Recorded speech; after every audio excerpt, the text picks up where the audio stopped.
Desperté. Eso no podía seguir. Me di cuenta de que no podía tomar ni una copa. Dejaría de beber para siempre. Anteriormente había hecho muchas promesas, pero esta vez mi esposa notó con alegría que había seriedad en mi actitud. Y así era. Poco después llegué borracho a la casa. No había hecho ningún esfuerzo para evitarlo. ¿Dónde estaba mi firme resolución? Sencillamente no lo sabía. Alguien me había puesto una copa enfrente y la tomé. El hecho es que la mayoría de los alcohólicos, por razones que todavía son oscuras, cuando se trata de beber, han perdido su capacidad para elegir. Nuestra llamada fuerza de voluntad se vuelve prácticamente inexistente. Somos incapaces a veces de hacer llegar con suficiente impacto a nuestra conciencia el recuerdo del sufrimiento y la humillación de hace apenas una semana o un mes. Estamos indefensos contra la primera copa.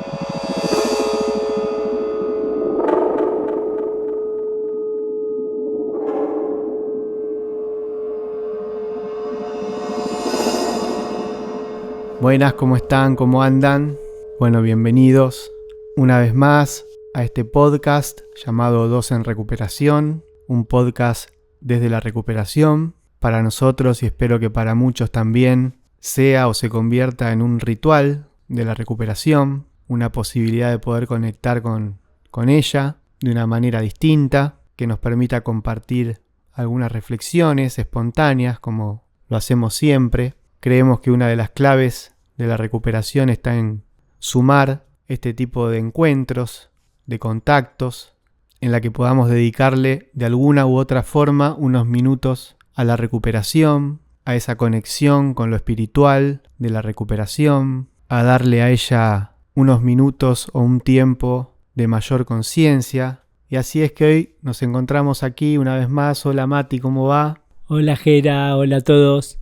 Y en este caso compartiéndoles un fragmento del libro grande de Alcohólicos Anónimos que esperamos nos sirva para reflexionar un poco de lo que nos dice el texto, de esta vivencia que nos comunica, de esta sensación con la que particularmente puedo resonar. Pienso un poco en qué es para nosotros esta cuestión de la fuerza de voluntad o tener la voluntad para mantener el predominio de alguna decisión que hayamos tomado y no claudicar. Creo que lo que nos comunica esta breve historia, este recorte episódico de una recaída, si se quiere, es algo que posiblemente pueda resonar como un eco de infinitas voces. Creo que es algo que no solo puede ser que resonemos con que nos haya pasado, sino con que yo podría resonar que me pasó más de una vez. Alguna vez hablábamos de que la enfermedad, de ser adictos, o de tener un consumo problemático de sustancias, es una situación de no poder parar, de no poder ponerle un límite a una actitud como compulsiva, al sentirse como esclavizado por un estilo de vida, al sentir que hemos perdido una libertad de elegir, en este caso de poder decir que no, de poder elegir otra cosa. Esto que nos presenta esta breve historia, como decía, este breve recorte episódico de una recaída, al poco tiempo de haberse uno manifestado contundentemente en una actitud de esto no lo hago nunca más, nos da también como una pauta o un pie para decirnos tengo un problema, esto no lo estoy pudiendo manejar. Y ahí aparece otra idea que encontramos en AA muy profunda, que es la del poder superior. Y en esta reflexión espontánea que aquí, más que dando comienzo, trato de dar como una continuidad a la previa que con Mati manteníamos hace unos minutos. Vemos como una relación entre la cuestión de la voluntad o la fuerza de voluntad o la falta de voluntad o la pérdida de la voluntad con el poder superior. Mientras por un lado nos damos cuenta o me doy cuenta de que no puedo confiar tanto en mi voluntad unipersonal como una herramienta con la que yo pueda sostener un proceso de recuperación, porque me doy cuenta que algo está pasando con mi voluntad, que claudica una y otra vez, que me demuestra prácticamente que no puedo confiar en ella. El poder superior vendría a aparecer como esa posibilidad de poderle pedir ayuda a alguien más, de aceptar que yo solo, con mi voluntad, no alcanzo, y de poder empezar como un camino y un proceso de recuperación desde un lugar más relajado, más humilde, más abierto a escuchar. Creo que ese darnos cuenta que solo no podemos es ese primer gran paso que abre la posibilidad de la recuperación, que nos abre la posibilidad de tener muchos aprendizajes que van a ser verdaderas herramientas para empezar ese proceso, continuarlo, sostenerlo, enriquecerlo, transformarnos también como en agentes de la recuperación, que creo que un poco es el desafío que tenemos quienes tenemos la suerte de haber recuperado el bienestar de una vida sin consumo. Y bueno, nos pareció interesante animarnos a escuchar este testimonio y tratar de juntos ir buscando reflexiones a partir de esto. Muchas gracias, Gera. Mientras hablabas, me vinieron varios recuerdos, varias situaciones, varios momentos en los que yo intenté con mi voluntad parar de consumir. Me acuerdo cuando yo empecé a tomar alcohol, cuando era un adolescente. Yo recuerdo que salía los viernes porque no me dejaban salir más veces y creo que ya desde la primera vez que salí, las sustancias, que en principio fue alcohol, ya tomaron una posición y tenían un significado que tal vez me diferencie de la gente que puede disfrutar de una noche con amigos, tomándose algo tranquilo, en donde el motivo para juntarse es disfrutar tranquilos con sus amigos, quizás conocer a alguien, bailar un rato. A mí rápidamente el alcohol me tomó un lugar en mí, en mi vida, en mi manera de vincularme, de transitar esas salidas, en los que ya en esas primeras veces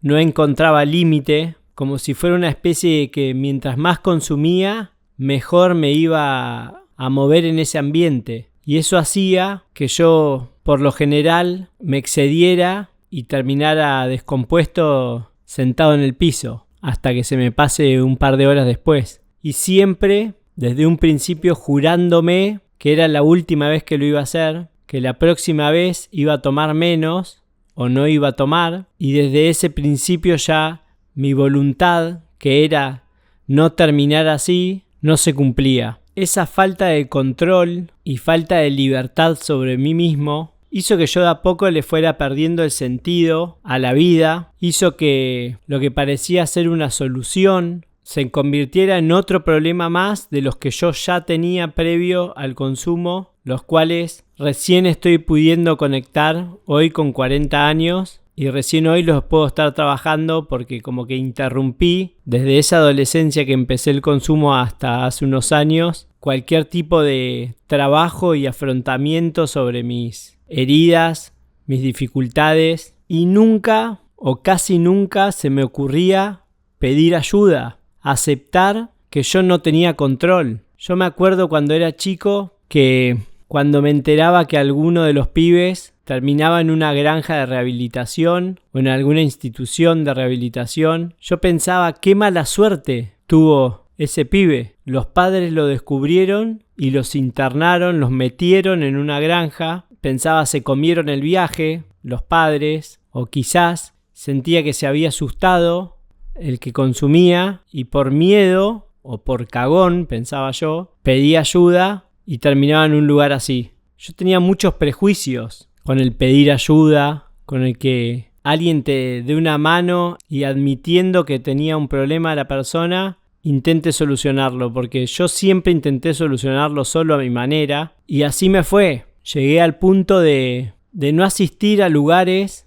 a eventos, a cumpleaños, a juntadas. Yo no iba si no había sustancias. Yo no iba a un recital si era, por ejemplo, en un teatro que no vendieran alcohol. Yo directamente no asistía. Y si llegaba a tener que asistir, porque no me quedaba otra, la pasaba mal y todo el tiempo me quería ir. También pensaba la cantidad de veces que me juraba a mí mismo parar de consumir y hasta pensaba en prometer, hacer alguna promesa con Dios, con un Dios que yo tenía bastante olvidado y desconectado, como sabiendo que yo no iba a poder parar de consumir para siempre y también sabiendo que no quería parar de consumir. Yo me acuerdo que hacía promesas como por ejemplo el fin de semana que viene no consumo, o como mucho si estaba muy asustado o pasándola muy mal, por un mes no consumo. Muchas veces lo podía cumplir, muchas veces no. Las veces que lo pude cumplir, tachando días como los presos, para volver a consumir, para volver a salir, para volver a tomar, pero siempre teniendo la fantasía de, como hablábamos con Gera en la previa, de ese consumo exitoso, de volver algún día o en algún momento a consumir. Gera me preguntaba qué es lo que yo pensaba, por qué me ponía esa semana sin consumir, ese objetivo, y pensaba que yo realmente la pasaba mal después de consumir. Yo la noche que consumía sentía que dejaba mi alma y al despertarme al otro día, habiendo dormido poco, esa alma no estaba. Había quedado en la juntada o en la fiesta o en lo que sea de la noche anterior. Yo perdía el alma y me levantaba totalmente apagado. Se levantaba mi cuerpo pero mi espíritu ahí no estaba. Y cuando eso se repetía muchas veces, yo como en un grito de auxilio a mí mismo, me ponía esas semanas o esos días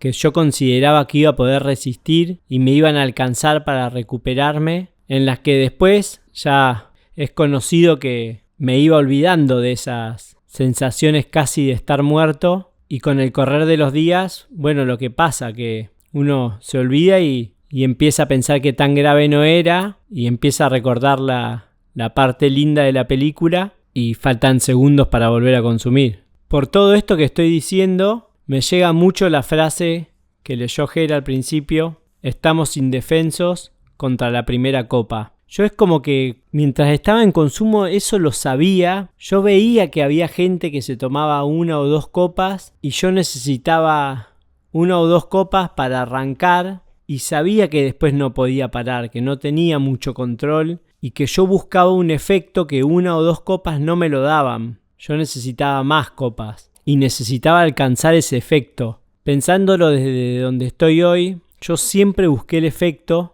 Y el efecto que yo buscaba no era para desinhibirme un poquitito, para divertirme con amigos un ratito, un par de horas una noche. El efecto que me provocaban las sustancias fue ganando un significado, ganando entre comillas un significado, un valor, una posición en mi cabeza y en lo que a mí me daba. Y bueno, yo hablé varias veces de cuando yo llego a la recuperación, cuando cruzo esa primera vez la puerta de un grupo de NA y yo encuentro todo este mundo, empiezo a conocer todo este mundo, me apasiona todo este mundo. El mensaje que me da la recuperación es el mensaje que yo estuve buscando siempre, pero en algún punto, una vez más, yo creí que iba a poder solo, de que ya había entendido el mensaje y de que no me hacían más falta grupos ni reuniones, que quizás con alguna terapia o algo yo iba a poder llevarla, y me largué a hacer afrontamientos. O sea, un ejemplo es, volví a salir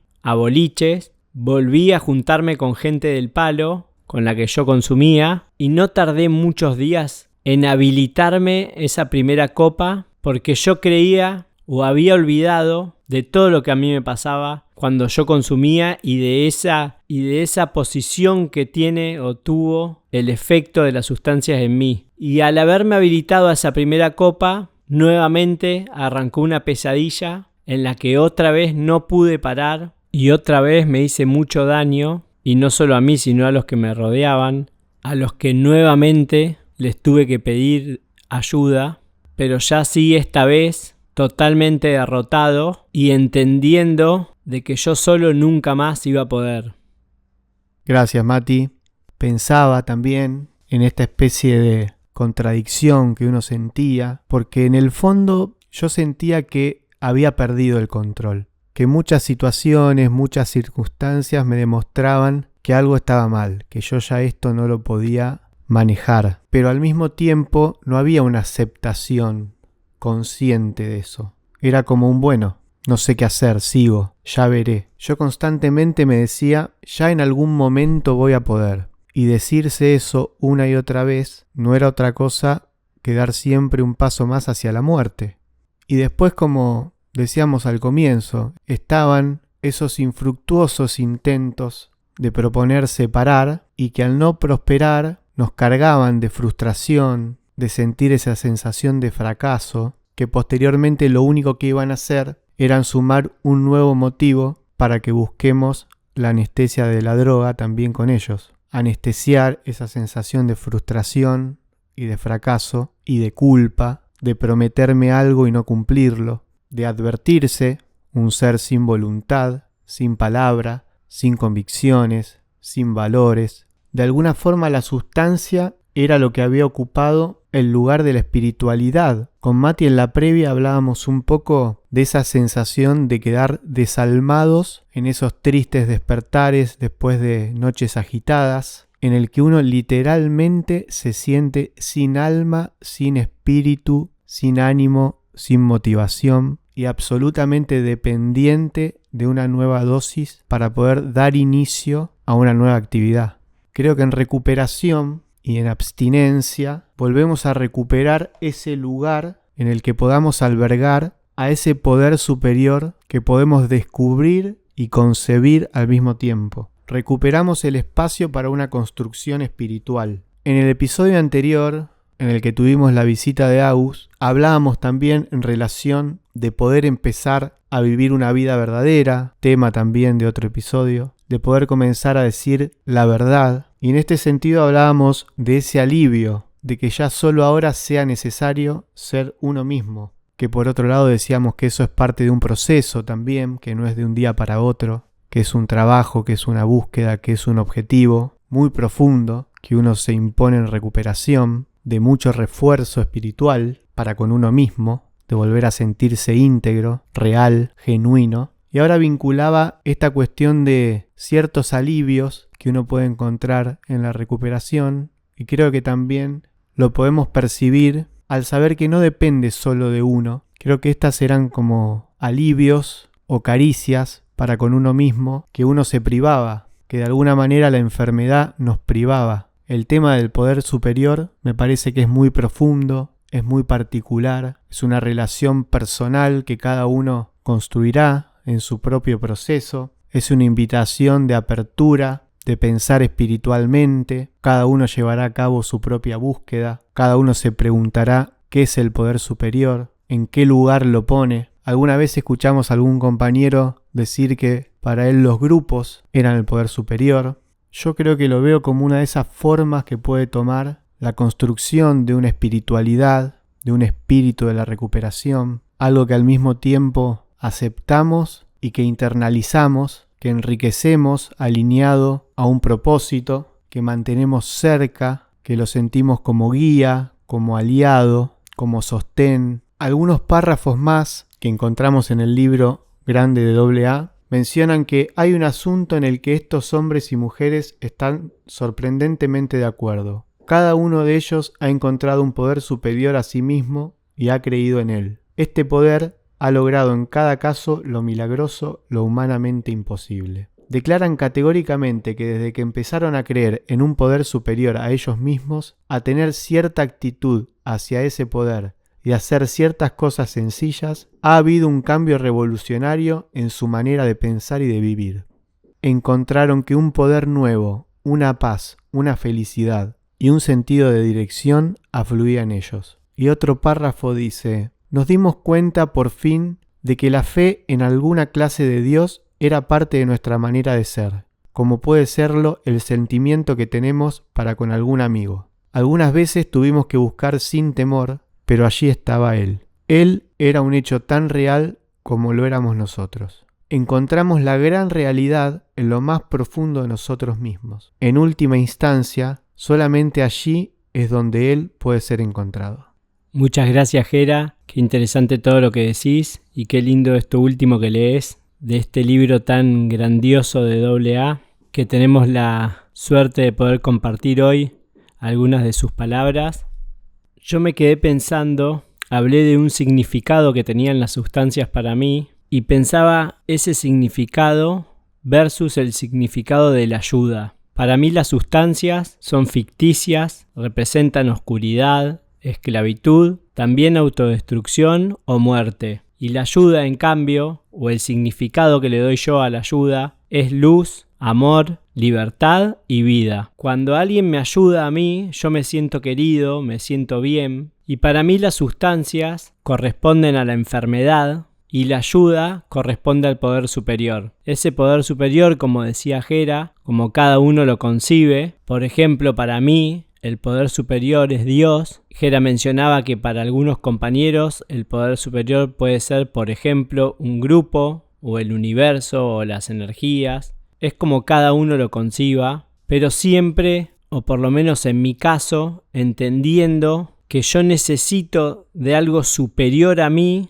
para poder detener el consumo y vivir en recuperación. Simplemente porque yo solo no pude, como decíamos antes. Entonces, si con mi poder yo no pude vencer a la enfermedad, no pude parar de consumir, no pude encontrar un sentido a mi vida, no pude vivir como estoy viviendo ahora, necesito algo superior que me ayude, me dé fuerza, me guíe, me acompañe, me abrace cuando necesito un abrazo, me sostenga cuando estoy mal. Que bueno, ese poder superior, desde mi manera de ver, actúa usando a las personas como instrumentos. Y bueno, todas las personas que yo fui conociendo en el camino y en el proceso de la recuperación, para mí, están fuertemente en una especie de influencia del poder superior o de iluminación del poder superior, que hacen que sus trabajos, sus dedicaciones, sus vidas pasen por la de ayudar a gente como yo que sufre de esta enfermedad y que tanta oscuridad me trajo. Es un trabajo que solo un poder superior puede hacer, porque es realmente arduo. La ayuda no es una ayuda de escucharte 5 minutos, 1 hora y se corta ahí y nos vemos dentro de un año y a ver cómo seguís. Es una ayuda diaria en la que no solo la persona que sufre la enfermedad tiene que poner todos los días sus energías, sino que las personas que se dedican a esto, a brindar ese apoyo, que no son solo los profesionales, también puede ser pares, que siempre están o estamos a disposición de los demás para poder, desde nuestro humilde lugar y con nuestro corazón, escucharlos, como siempre decimos, tratando de no juzgar y decir a través de nuestra experiencia, si podemos o si tuvimos la experiencia, cómo fue que lo resolvimos o cómo intentamos atravesarlo. En el capítulo anterior, que nos visitó el amigo y compañero Agus, hablamos bastante de resignificar lo que vivimos en consumo, todas las situaciones, los lugares, y a mí la recuperación, que para mí es un cambio y para mí ese cambio es espiritual, me hizo resignificar este poder superior o Dios como yo lo concibo, y pasaron muchas cosas que me acercan y me acercaron cada vez más a Él. Una de ellas fue haber ido a una iglesia a la que trato de ir, a veces una vez por semana, a veces menos, a veces más, que es el último lugar en el que yo hubiese entrado en mis años de consumo. Yo no sé si es que me sentía tan oscuro o tenía tantos prejuicios que de hecho cuando volví ahora, desde chico no iba, y cuando volví a la iglesia y volví a acercarme, yo fui con muchos prejuicios, y no digo que me los saqué todos, pero en la mayoría ya quedaron atrás, y pude separar alguna historia que me he enterado, lo del Vaticano, lo de los curas, y logré hacer mi parte, que de eso también hablábamos, hacer nuestra parte, porque el poder superior me ayuda y siempre me va a ayudar, y Él hace su parte, pero yo también tengo que hacer la mía. Yo tengo que ocuparte de mi parte, la parte que a mí me toca. Por último, Gera, vos hace un rato hablaste de que sentías por momentos que habías perdido el control. Y claro, a mí también me pasaba. Habían muchas cosas que me hacían ruido de la vida que llevaba, muchas cosas, pero como que yo siempre trataba de meterlas bajo la alfombra, de taparlas, detectaba un problema o algo que tenía que solucionar y lo pateaba siempre para el día después, para el año que viene, siempre lo pateaba para adelante, y eso se iba generando como una bola de problemas y de temas no resueltos y no afrontados y no trabajados, que hacían que yo tenga un peso sobre mi espalda, en los que cuando aparecía un nuevo desafío es como que se unía al peso que yo ya tenía y me hacía no enfrentar ese nuevo desafío,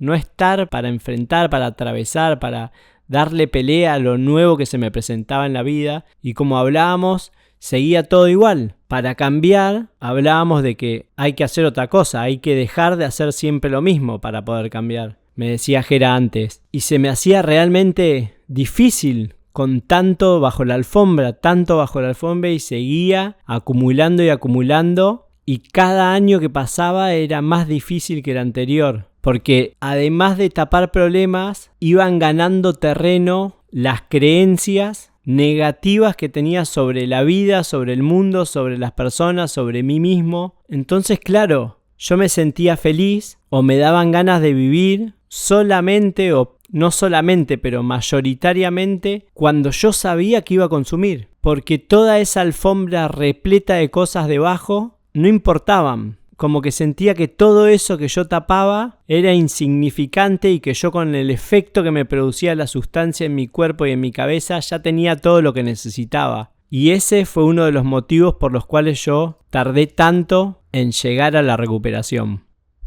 Pongamos la recuperación en manos de un poder superior, aceptemos que solos no podemos, construyamos una fortaleza espiritual, seamos aliados y discípulos de ese poder superior. Para cambiar hay que cambiar, decía Mati. Nos reíamos un poco de que detrás de esa simpleza y esa aparente redundancia hay una verdad absoluta prácticamente, a la cual sumábamos que no se puede cambiar si seguimos siendo lo mismo.